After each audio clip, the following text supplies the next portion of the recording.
Okay, so we just talked about a couple of categories within sociolinguistics, the language policy and planning, and the language variety. You know, where does one language end, the other one begin? All of that stuff really leads us to a discussion about people's attitudes about language, which is another part of sociolinguistic study, language attitudes. As soon as I mentioned, standard American English, SAE, which I have got to add, I'm sorry, I'll just deviate for a second. I was interpreting yesterday, I'm not kidding, just yesterday, in a class on writing for business, and I'm not kidding, the instructor gave a whole little lecture about standard American English, and although this is the way we speak, this is the way we have to write. It was very, very interesting, and she even said, it's not wrong, just different. And the way we speak is not wrong, the way we write is just different, right? So I'm interpreting it, I'm going, that's exactly what I'm going to talk about tomorrow when I sit down to do my lecture for my linguistics class. And isn't it handy that you know this kind of stuff, because even though it is meant to help you learn a second language, this lecture, it also can help you later in life when you're on an actual job and it comes up. Or it'll help you at a cocktail party when people ask you about American Sign Language and how it works. At any rate, so we have to talk about language attitudes, and she even talked about this, prescriptivism versus descriptivism. Again, we've discussed it before. Prescriptive attitudes, you have that internal right, wrong kind of reaction. When I mentioned before Black Vernacular English versus Standard American English, you probably had that internal evaluation. Right, wrong, bad, good, right? That's prescriptivism. It's a social factor. It's social. It's nothing linguistic. It's not linguistically based. It's not functionally based. It's all socially based. No one variety of language is better than another. They both function completely fine. But because my variety is in the grammar books and in the dictionary, mine must be better, because mine is the one that the newscasters use on TV, and mine is the one that you find in books, in writing. Mine must be better. That's prescriptivism. But it's why a regular verb like the past tense for go, goed, no longer exists. Because, those people in the writing systems use this irregular verb called went. And they coexisted. People would say goed, but the other people, the standard English speakers, would say went. And they basically forced goed, the regular verb which linguistically ought to have remained in the language, out of the language, while the irregular one, which should have gone away because it's so irregular, remained in the language. And there's another example about Captain Cook's writings and how he would say to be stole or have been drove, and how his editor had to correct him, right? But the descriptivist, we look at an objective, systematic description of the patterns of a language. We say it's rule governed, but we really mean patterns.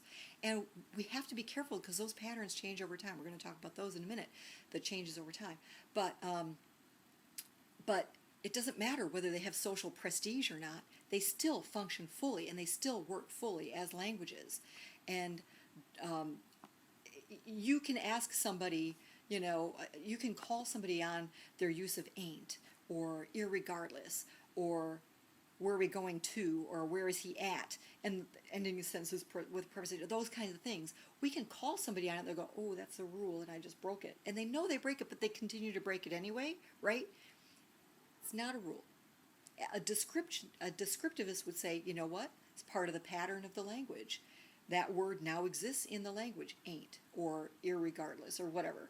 It's non-standard use, but the prescriptivist would call that substandard use, right? But we, descriptionists, would say it's non-standard, but it's in use, so it's part of the pattern. See what I'm saying?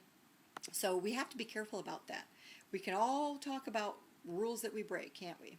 So think again about your initial reaction when I said, well, there's Black Vernacular English, there's Southern American English, there's New York English, and there's Standard American English.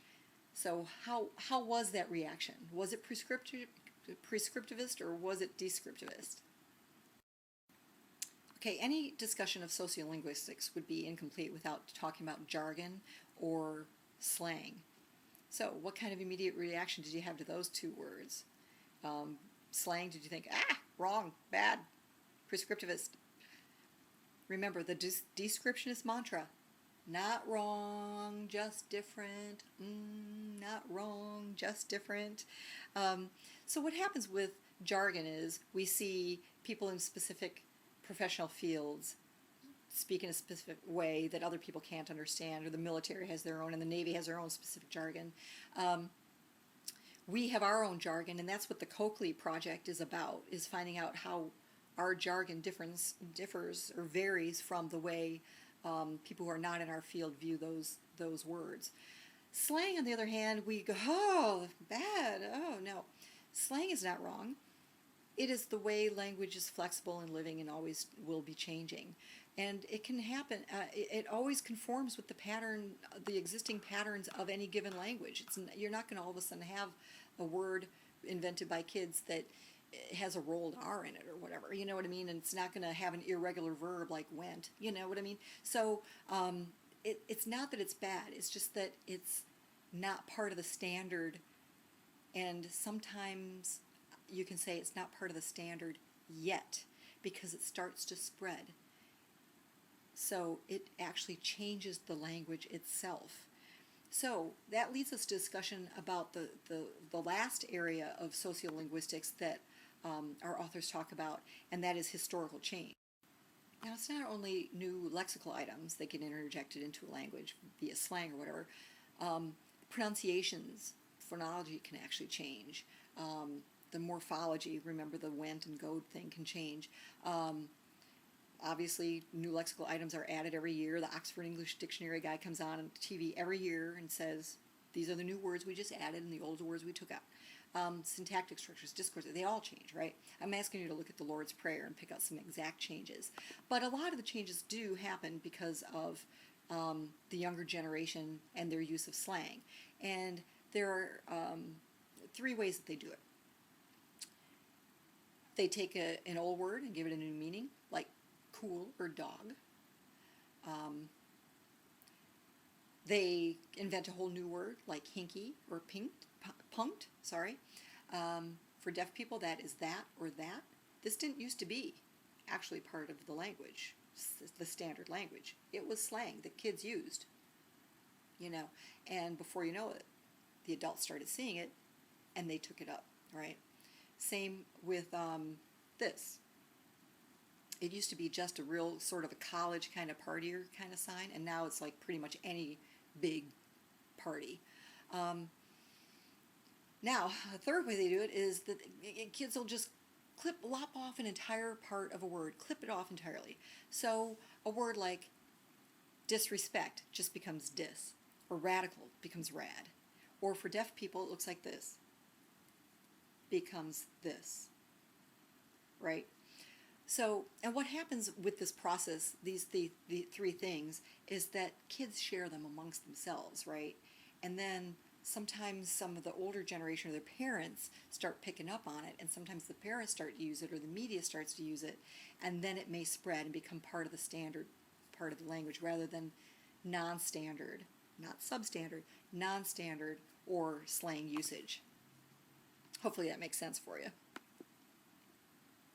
So I'm asking you to see what the authors have to say about how ASL has changed over time, and they talk about examples at these levels, but not these levels, probably because there's no research. So what that looks like in English is something like I can say, that's where we get our favorite buffalo shrimp from, ended with a preposition. It's okay though, it's part of the pattern of the language now.